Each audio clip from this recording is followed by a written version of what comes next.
Okay, first, check your audio. You can unmute on the WebEx.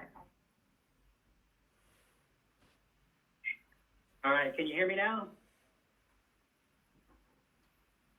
We can Hello? indeed. Hey, Bruce, Thank yeah, you. we can hear you. Oh, great. Awesome. Yeah. All right, let's get to that one single outage slide, please.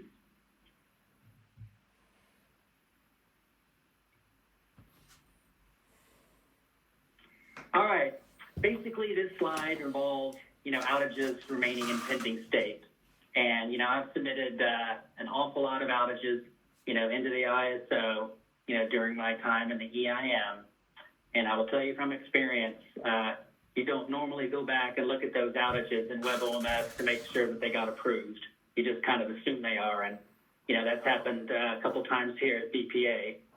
So basically, this slide is, and we, brought this up before a few times in the past as well.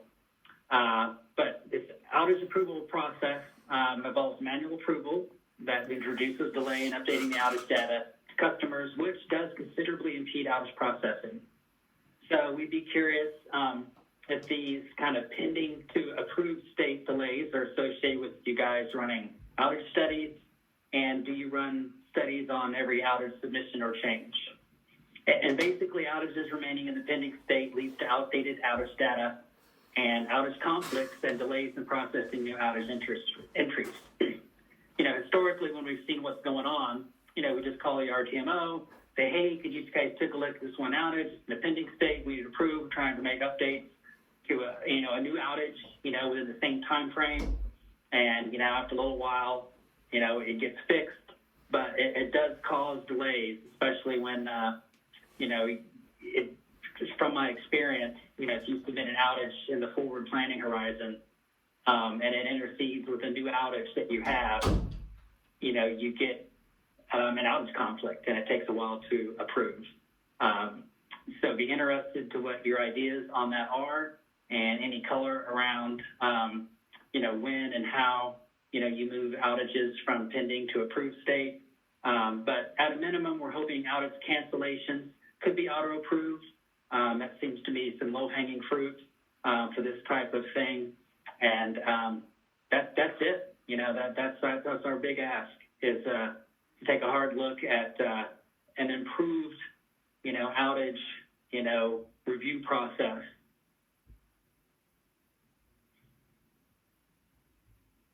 Thank you. There is a hand raised from Kathleen Colbert.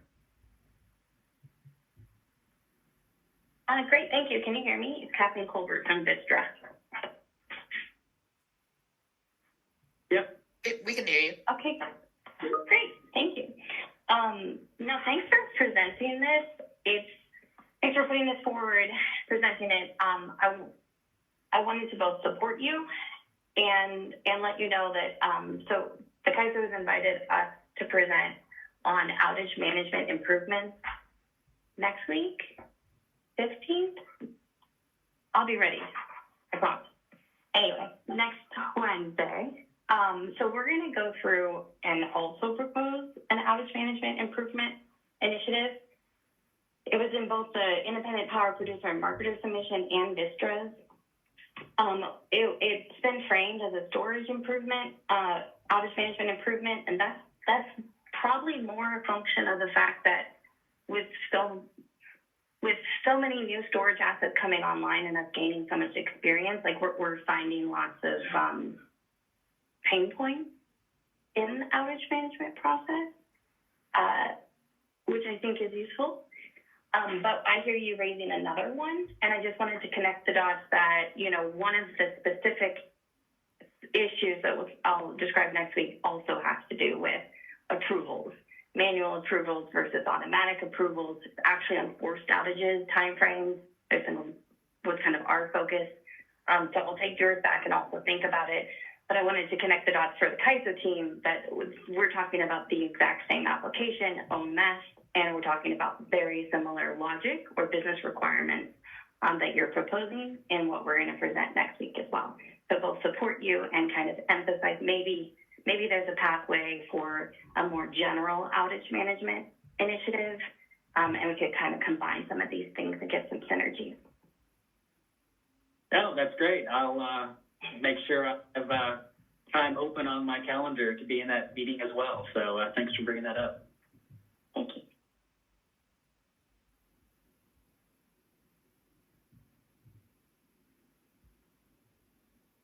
Thank you all. Are there any other questions on the line?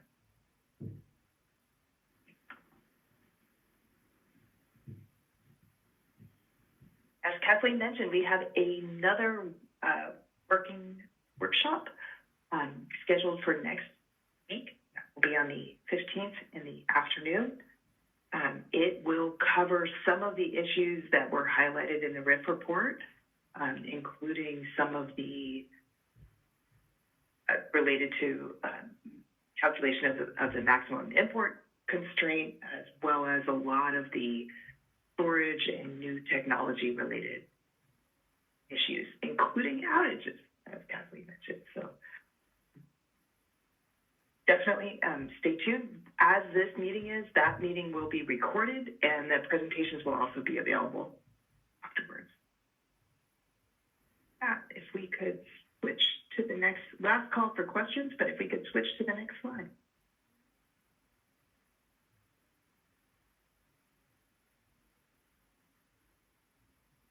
Okay. I will go ahead and do this presentation, but I wanted to note here, it's on behalf of a large group of currently participating WEIM BAAs, a number of whom have representatives on the phone here today. If you would like to, please do, essentially, feel free to raise your hand and add anything to the presentation today. I based this, the content of the slides to follow on the comments submitted by Idaho Power. Many of the other commenters cited the Idaho Power comments, and so theirs, but the entire set of comments is at the link included on the slide here. With that, we can go to the next slide. This is a proposal to introduce a new de minimis band. The enhancement would create a de minimis band in case of a failure of the RSE, a small de minimis amount, such as 10 megawatts or less, the entity would not be deemed to have failed and could still participate in the EIM. For background here, the resource, as I think on this call you are all very familiar, the resource sufficiency evaluation is a set of tests. In each case, these are tests where there is a requirement that is constructed and then a way of meeting that requirement that's also constructed. And this is a proposal that the relatively minor failures be treated differently or ignored. The next comment is that such de minimis failures are insignificant and should not cause reliability concerns if they actually materialize. This de minimis band would be similar to the RSE Tier 1 failure thresholds in EDAM. Slide. Proposed initiatives are not in response to regulatory requirements. This was an answer to one of the questions we asked for in comments. It aligns with EDAM market design. And the consequences of not addressing this is that it may result in, essentially, it may result in failures of the RSE by these de minimis amounts, which would have the consequences of failure of an RSE test, which would restrict access to EIM transfers. And at times when the entities opted into the AET program, might result in unnecessary financial penalties for small, non-material failure amounts. Next slide.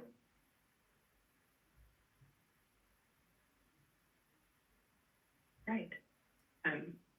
Are there any comments on this proposal?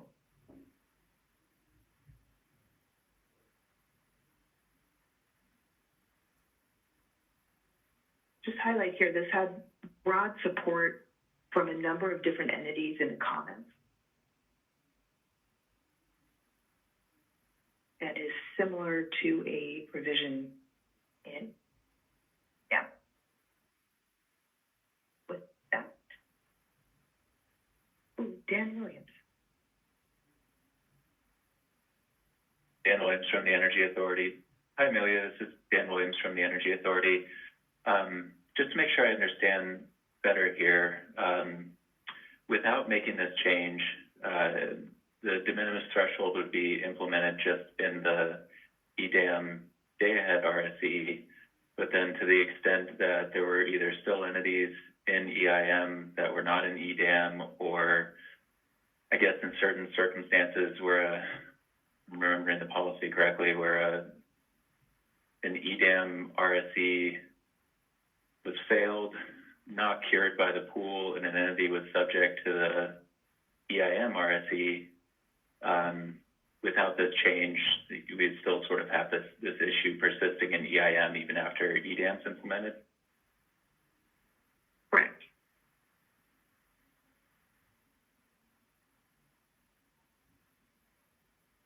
Okay.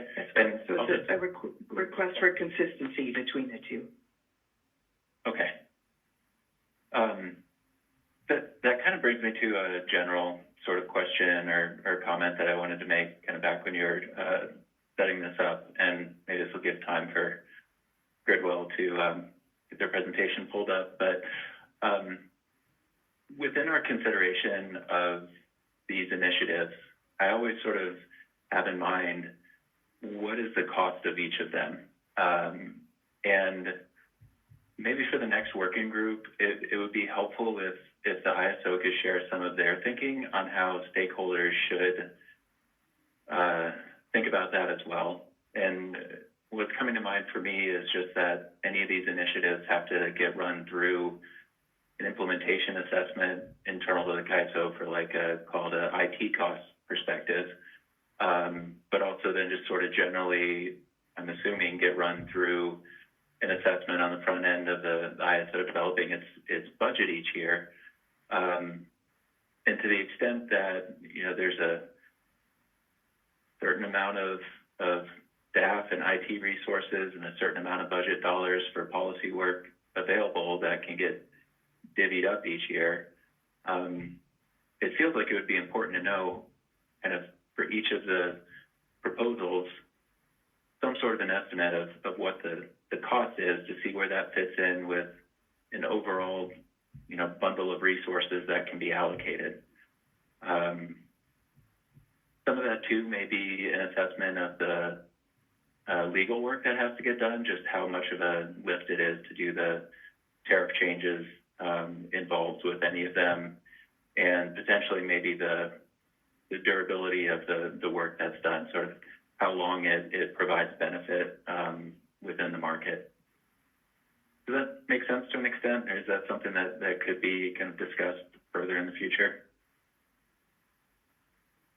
Yeah, thanks for bringing that up. The input we would really appreciate from stakeholders is the in-market, the overall efficiency-related costs and benefits of making a change, the reliability effect of making the change.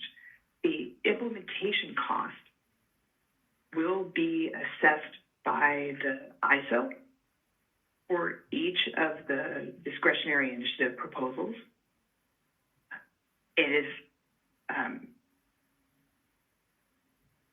It takes a certain amount of effort to do the implementation assessment itself, as I'm sure you appreciate. We were hoping, if we had a small handful of proposals, we were hoping that we could do a relatively high-level implementation cost assessment of all of the proposals that came in, to really allow stakeholders to kind of consider that implementation cost themselves. Unfortunately, we got over 150, and it just hasn't been possible. For a rough scaling, the implementation cost associated with changes to the tariff is higher than changes to the BPM in terms of the regulatory support. In terms of implementation cost itself, the number of system changes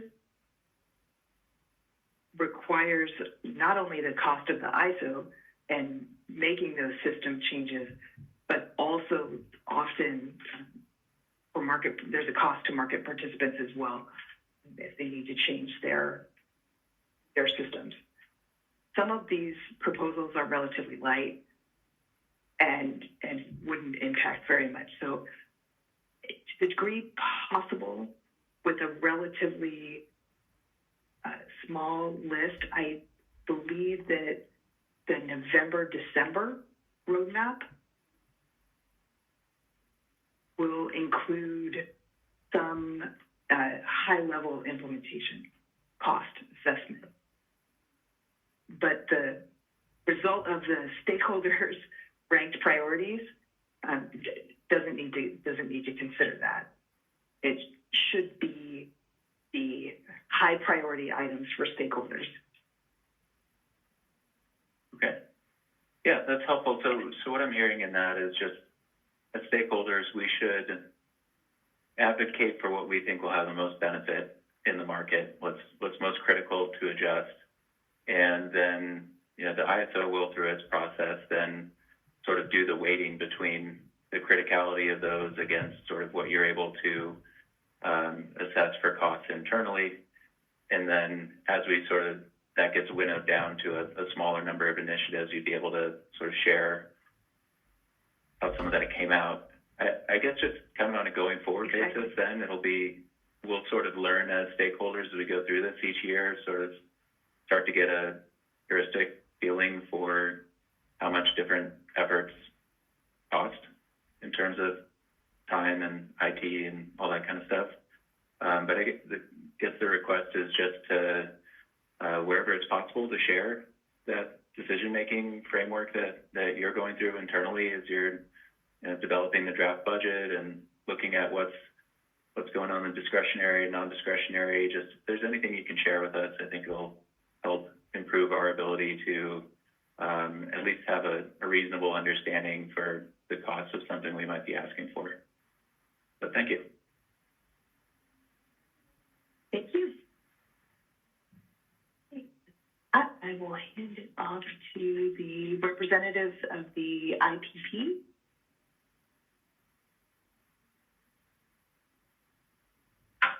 Thank you very much.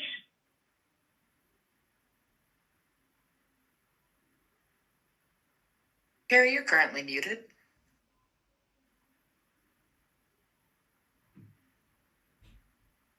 Am I unmuted now? Hi, this is Carrie. Yep, we can hear you. Thanks. Perfect. Hi, everyone. This is Carrie Bentley with the Western Power Trading Forum. I am co-founder and CEO of Gridwell Consulting. Today, I'm here representing the RIF IPP sector. On this particular topic, the Western Power Trading Forum and the IPP sector are aligned. Our membership, however, crosses over multiple RIF sectors. And so it's only on this topic we want to emphasize that our interests are aligned. Oftentimes we find members supporting all sorts of different policy prioritization and different proposals. So I only have 4 slides. It'll be very quick. Oh, you guys can't see me. Can you see me now? No? It doesn't look like your video's on yet, no. No. We can hear you. You can hear me. That's the important part. All right. So I only have 4 slides, so that's very easy. First, I'm going to do an overview slide on the impact of limiting economic intertie bidding. So economic intertie bidding is a typical feature of ISO markets around the country and around the world. Generally, you allow economic intertie bidding as opposed to self-scheduling or bilateral trades because it allows more efficient scheduling and dispatches of resources around different seams. As you heard from David when he was talking about BPA, typically when people think of seams, they think of one or two seams, but as you saw from his slide, many of the WEAM entities have large amounts of seams that they are going to have to handle moving forward, particularly as we move into an EDAM world. Today, each WEAM entity has the option to enable economic intertime bidding or not. The CAISO yields this authority to each entity, but none have done so far. In our mind, intertime bidding increases the market's ability to optimize both transmission and resources. It improves open access, so non-discriminatory access to both transmission and markets, and it reduces seams inefficiencies.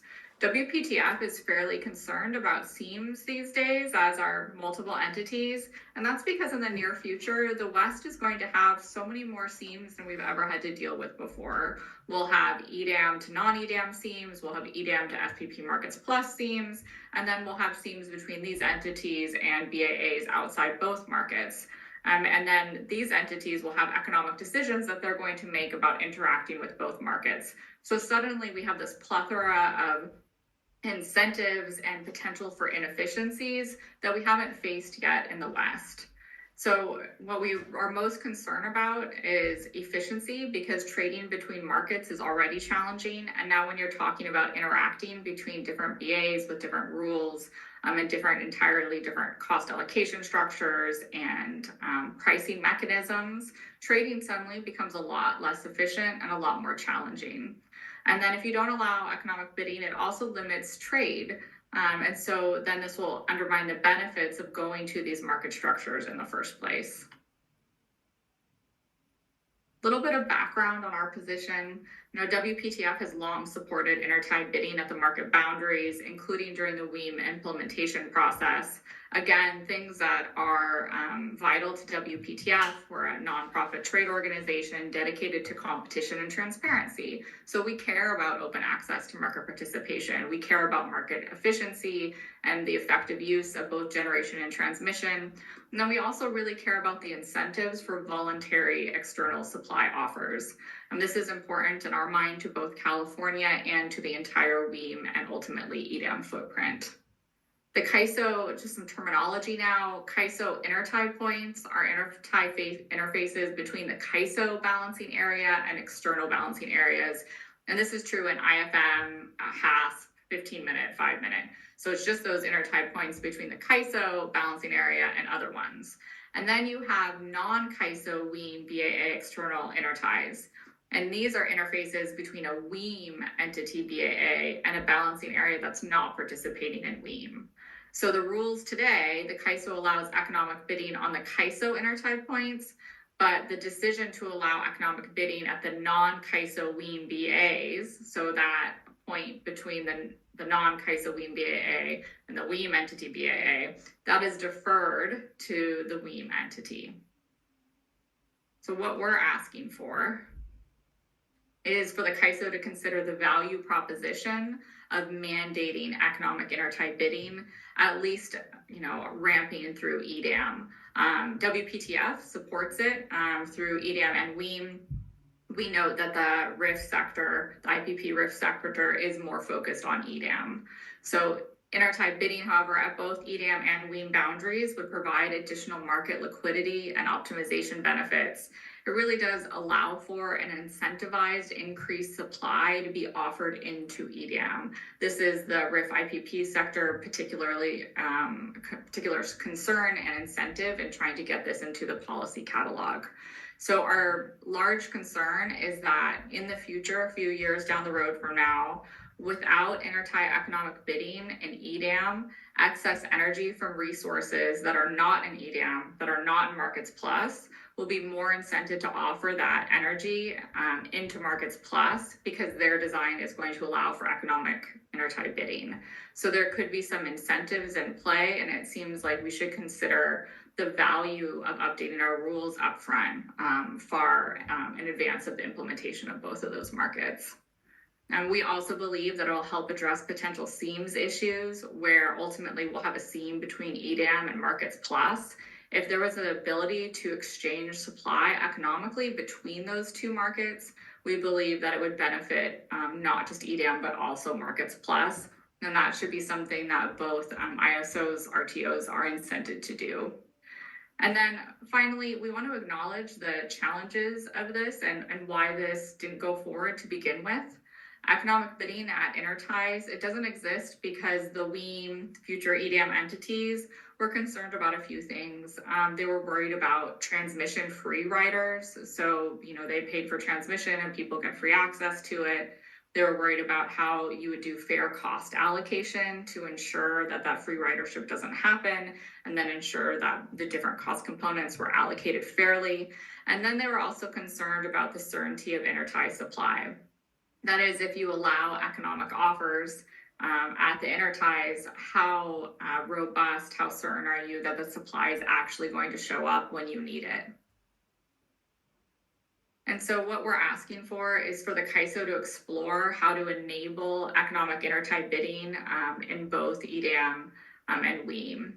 So our specific ask is for an initiative to not just mandate it, but explore how this would be possible, how entities outside the boundaries could participate economically by submitting bids. Would that be into the WEAM or EDAM? How you would allow for that efficient trading across the market seams, and eventually between the SPP Markets Plus seam and our WEAM footprints. And then the effort should really be focused on, in our mind, figuring out what the concerns are of the non-CAISO EDAM WEAM entities, of the EDAM WEAM entities. Why did this not go forward in the first place? And is there anything we could do in the market design to alleviate these concerns and still get the benefits of efficient trade? And that's all I have. Thanks very much.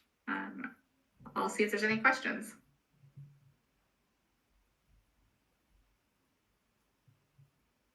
Thank you, Carrie. I see a question from Dan Williams. Hey, Gary, Dan from DEA. Not a question, just a appreciation for you presenting this.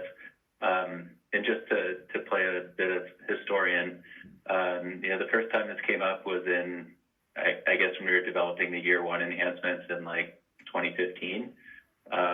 In a FERC docket in 2016, that WPTF submitted a well-done protest of what was filed at the time.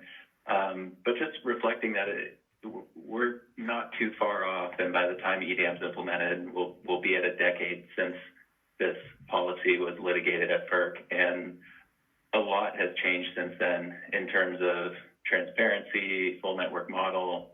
Just we know a lot more now than we did then, and I would really encourage the CAISO and stakeholders to sort of test some of the assumptions that went into the decision that was made almost a decade ago, and think about the importance of market efficiency and getting our markets to work better together, whether that's bilateral to EIM or future market-to-market options.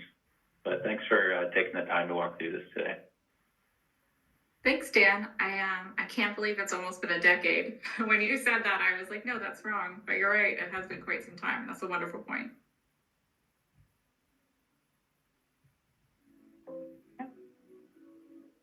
Thank you. And then, Carrie, if you wouldn't mind sharing the slide deck, we can post it with the rest of the slides for this workshop session.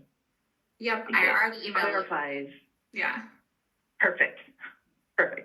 And just to be absolutely crystal clear, the request here is for the CAISO to run a discretionary initiative that opens up for both the WEIM and EDAM participating BAs the option of allowing trades on their boundary that are non-EIM or non-WEIM, non-WEIM or non-EDAM trades, and explores the functionality of that as well as any sort of potential concerns those entities may have with them. Correct? I think just one small clarification, and that's that optionality already exists because it is up to the each entity, the WEAM entity right now, they could allow it if they wanted to per the CAISO tariff. So it's more exploring how you could transition to mandated economic bidding or something similar to that, maybe a glide path to a more concrete guide path for entities to be able to enact intertie economic bidding. So a glide path to mandated. Or a glide path that makes it, I think, easier and not just you could do it if you want, but there's no path forward right now. There's no incentive, there's no transparency around the benefits. I think the initiative could explore whether it's mandated or whether actually people are set up for success by moving forward in a more formalized process that just doesn't exist today. I see a question from Kathleen Colbert. Kathleen Colbert from Vistra. I wanted to support Carrie and kind of how, so Carrie, thank you for this presentation and walking through kind of this ask from this on behalf of the sector. We really appreciate that. If it's all right, to also kind of answer Amelia, your question, the way that I have heard, I'm not very close to this, but the way I have heard this particular issue is that under day ahead today, so when we're talking about options versus mandatory, I'd almost think of it more like a question on, is it prudent to allow economic trading at the border of your market footprint in the day ahead?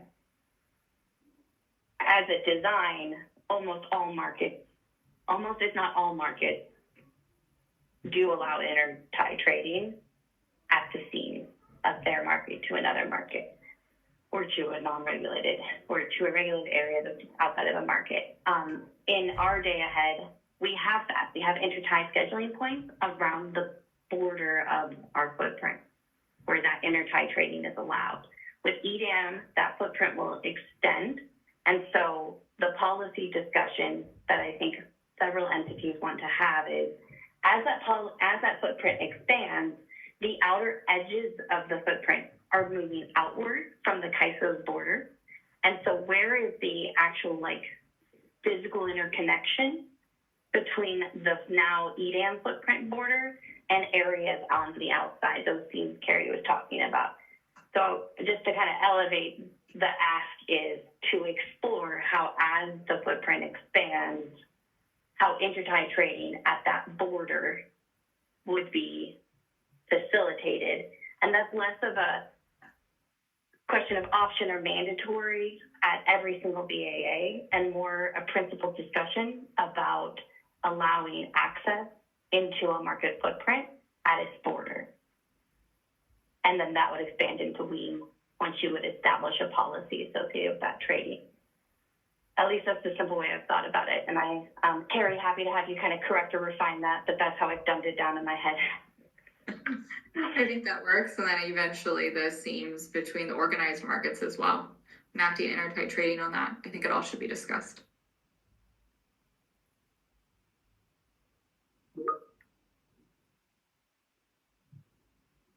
All right, Amelia. Thank you very much. Thank you very much. And thank you to Meg as well. I did want to say both of you have summarized comprehensively and transparently an enormous amount of stakeholder information and feedback, and we really appreciate it.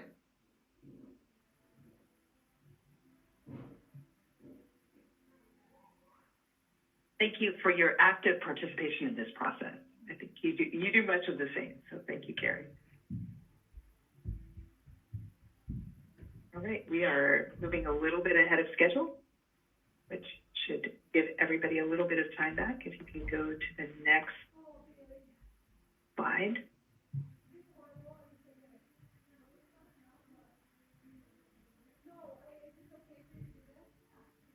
This is the first of two proposals from the Salt River Project.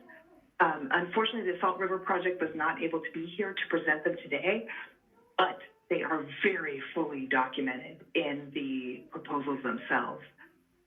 So thank you, Salt River Project, for submitting them. And with that, I'll go ahead and present the comments that they submitted for all of you. Next slide. This is a base scheduling below PMIN enhancement. PMIN is the minimum operating level for a resource, and SRP has submitted this, as many of you have noted multiple times, both for the 2022 catalog. In spring of 2021, SRP participated in a market simulation to test the ability to submit base schedules below PMIN to account for startup energy. During the simulation, SRP worked with CAISO to identify the startup ramp time parameter in the generator resource data template, GRDT. That's the input for the CAISO's master file, which is the name of the database that stores resource level parameters. That was not flexible enough to allow the use of warm and cold startups. Particularly here, they are pointing out the ramp time parameter. This parameter is required to be the same as or shorter than the hot startup time registered. Therefore, for warm or cold startups, this parameter does not represent the true startup ramp time required to get to PMIN. Stepping out of presenting SRP's proposal here, I will note that the ISO does have functionality to allow representation of different startup conditions, cold, warm, hot, and the relevant characteristics of those, but the gap that SRP is pointing out here is particularly for the startup ramp time differences, which are used then in the base schedule. Next slide, please. Test results from market simulation indicated that base scheduling below PMIN for additional hours beyond the startup ramp time would be unexpected by the market. And startups would therefore not be scheduled.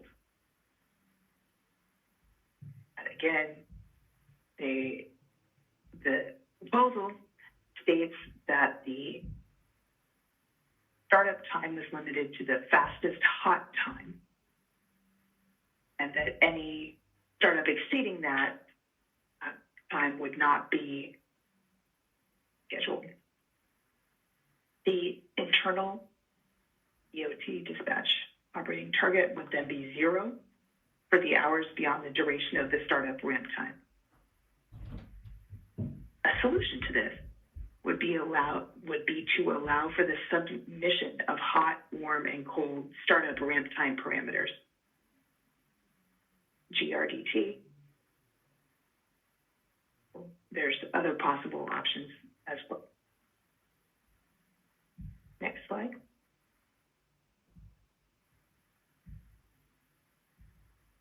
This initiative aims to meet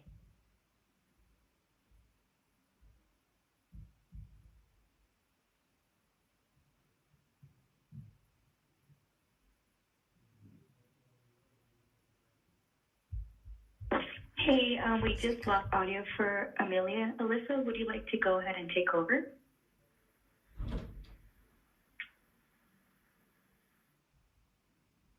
Good. And Amelia, let me know if your audio is working again. All right. This initiative aims to enhance the market's flexibility in scheduling startup energy and ensure that the market's internal dispatch operating targets reflect actual unit capabilities by modifying the generator resource data template, GRDT, to include separate parameters for hot, warm, and cold startup ramp times, and allowing for base scheduling below PMIN to accurately represent different startup conditions and ensure resources are dispatched efficiently according to their operational capabilities. Next slide, please. Back, Alyssa. All right, thanks, Amanda. Thank you. As requested in the comment template, Salt River Project pointed out that this particular initiative would support a number of the ISO's different objectives. And these, again, were presented in an earlier workshop, but it would support Objective 1, enhancing operational capabilities. Objective 2, strengthening resource adequacy. Objective 3, expanding market opportunities. And 4, improving stakeholder engagement. First would be enhancing operational capabilities by accurately capturing startup energy needs, directly enhancing the CAISO's capability to integrate resources with varying startup requirements. Second would be by enabling precise scheduling of units based on their startup type. This initiative supports CAISO's resource adequacy goals. It ensures that all available resources can be effectively utilized, contributing to grid reliability. Objective 3, expanding the market opportunities by accommodating diverse startup conditions, expanding markets across a variety of generation resources, particularly combined cycle units, enhancing market depth and operational efficiency. Finally, Objective 4, it addresses this technical limitation, demonstrating CAISO's commitment to stakeholder feedback and collaborative market enhancements, encouraging a more inclusive and responsive market development process. Next slide.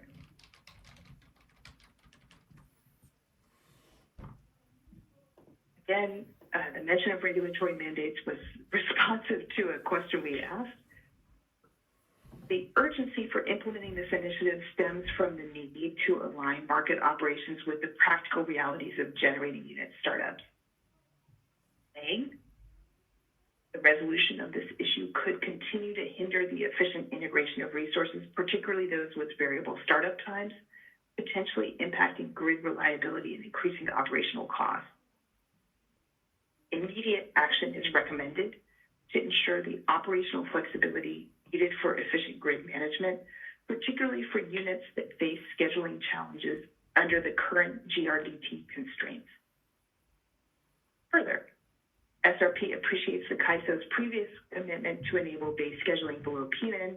However, its effectiveness is currently limited for multiple resources due to existing operational constraints. This initiative is intended to address these limitations and ensures the ability to schedule below PMIN is available to fulfill the CAISO's commitment.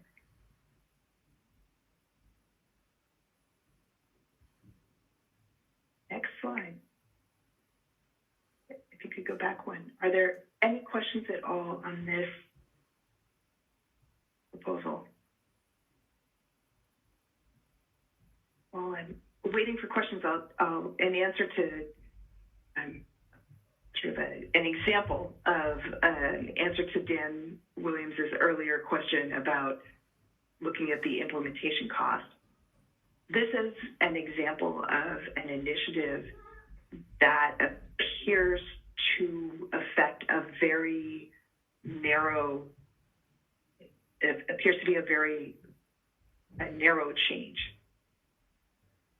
but could potentially, require changes in not only the GRDT, could potentially require changes in the software that validates base schedules, potentially also in a number of the other software. But compared to, for example, the proposal that Carrie was discussing earlier, which would require an entire stakeholder process, would require a large discussion about allowing inter-tie bidding for balancing authorities that don't currently do that, this initiative is relatively focused and minor. Change to an existing process.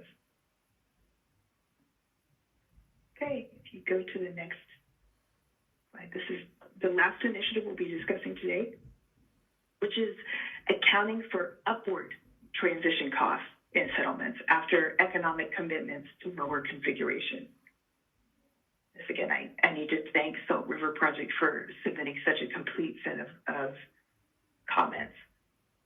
I will be presenting what they submitted, only adding a little bit of context where I think it's helpful for understanding. Next slide.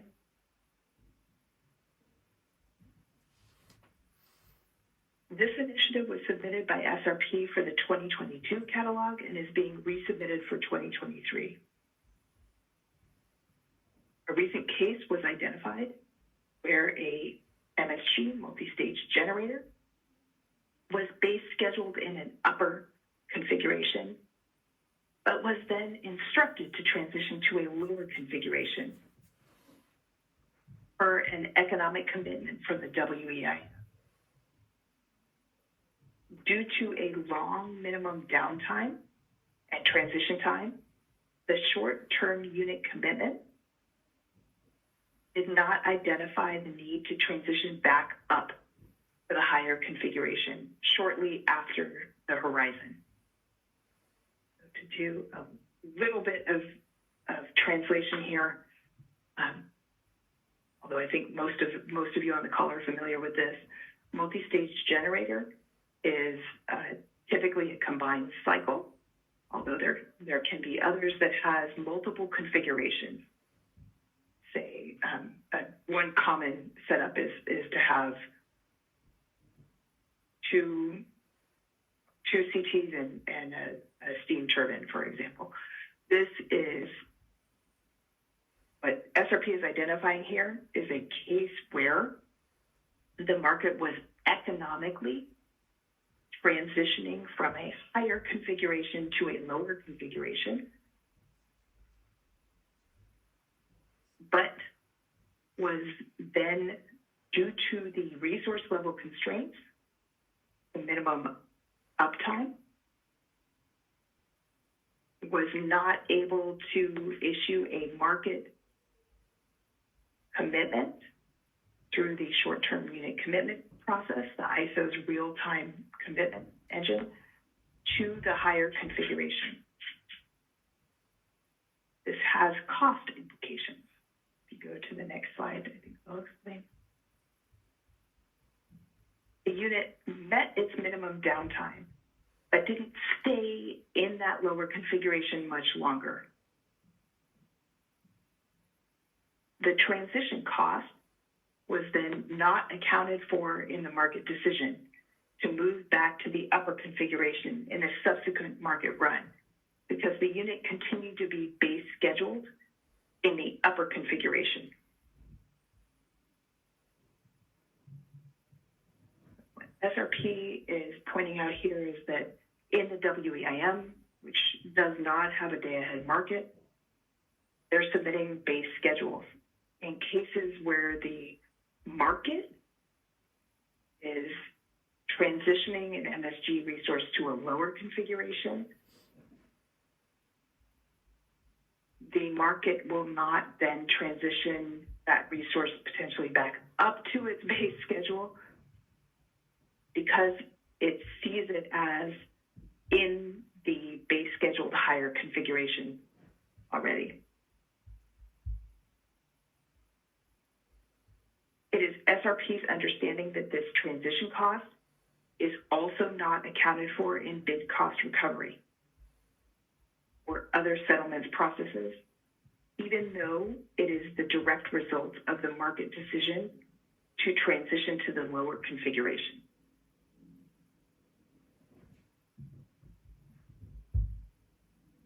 Bid cost recovery is the ISO's make whole payment, which does allow resources who are committed by the market to operate at a certain level to recover their costs if those costs are not recovered within the market.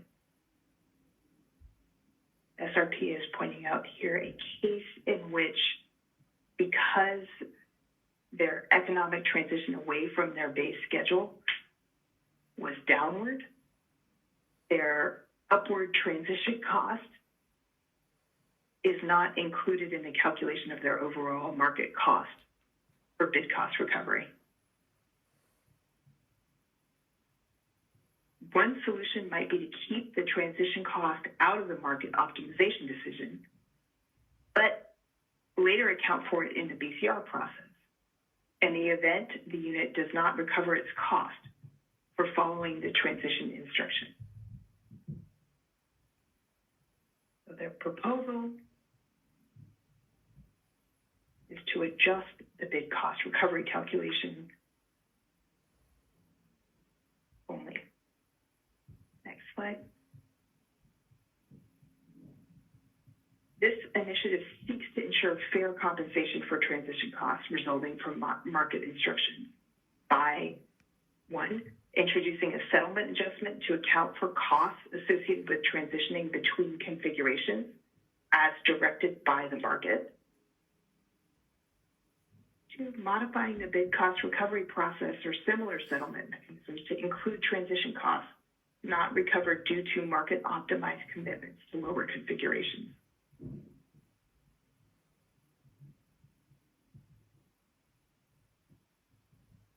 Next slide. As before, they diligently noted that this supports a number of ISO objectives.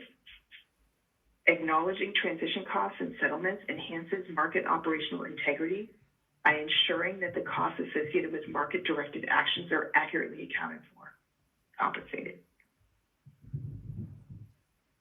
This initiative indirectly supports resource adequacy by ensuring that resources are not economically disincentivized from following market instructions, therefore maintaining their availability and operational flexibility.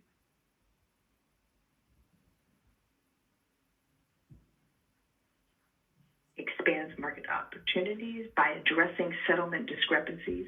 This initiative promotes fair market participation, ensuring that all operational costs are recognized, thereby encouraging broader participation from diverse resources. And finally, this initiative demonstrates a commitment to address stakeholder concerns regarding market fairness and transparency, fostering a collaborative environment for continuous improvement. Next slide. There are no explicit regulatory deadlines for addressing this initiative. However, this timely rectification is critical for maintaining market fairness and participant trust. The absence of a solution to this issue may lead to financial disincentives for compliance with market instructions, risking the efficient functioning of the market and potentially leading to reliability concerns over time. Immediate consideration is warranted to prevent financial loss for participants adhering to market instructions, ensuring that operational decisions are economic. And with that, I will see if there are any questions. A question from Kathleen Colbert.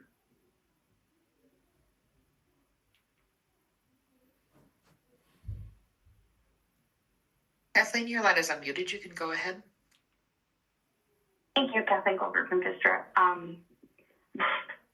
Thanks for walking through that for SRP, Amelia. I appreciate that.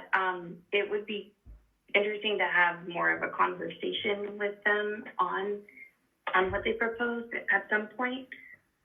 So for the purpose of going through what had previously been submitted to the catalog, the ICT marketer sector went through it and did an assessment on what was still a live issue versus should be removed, and then kind of prioritize those within it. So this particular one, we did keep in, we agree is still an issue. It's number 31, and it has a different name We called it Bid Cost Recovery and a 15-minute market startup initiative. And the reason for that, and this is why I think more conversation is warranted, is that this is a very, very targeted problem statement, but there's a more general way to look at this and to look at it from the perspective of, are there instances in the real-time market bid cost recovery where bid cost recovery is not being included for instances in which the real-time market makes an advisory decision and then unwinds that in the final binding decision.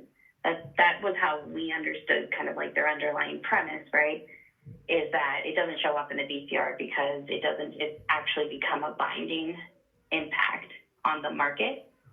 And when we discussed it, we could see other scenarios that might fall into this bucket.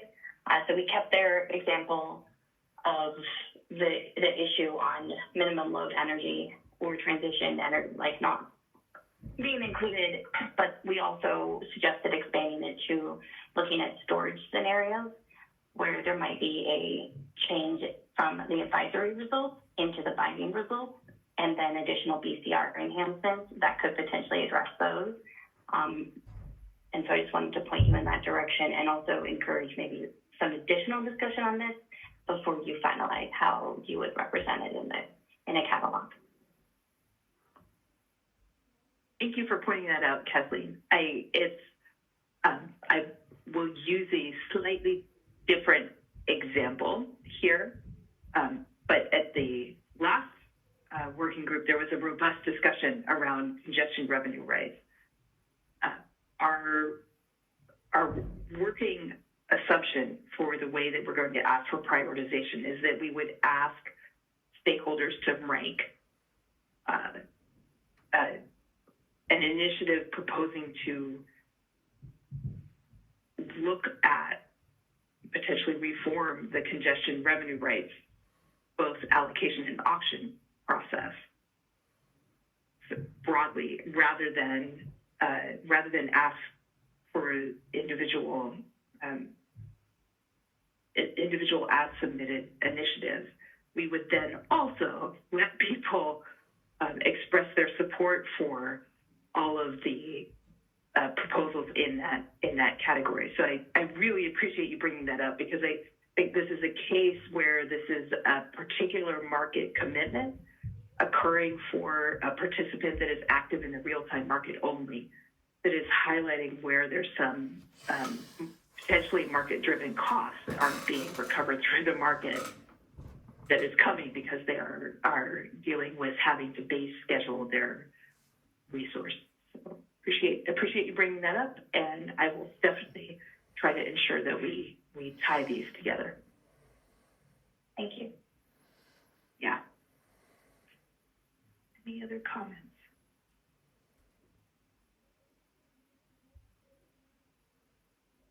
Okay, I will hand it off to, I believe the next slide is for Brenda.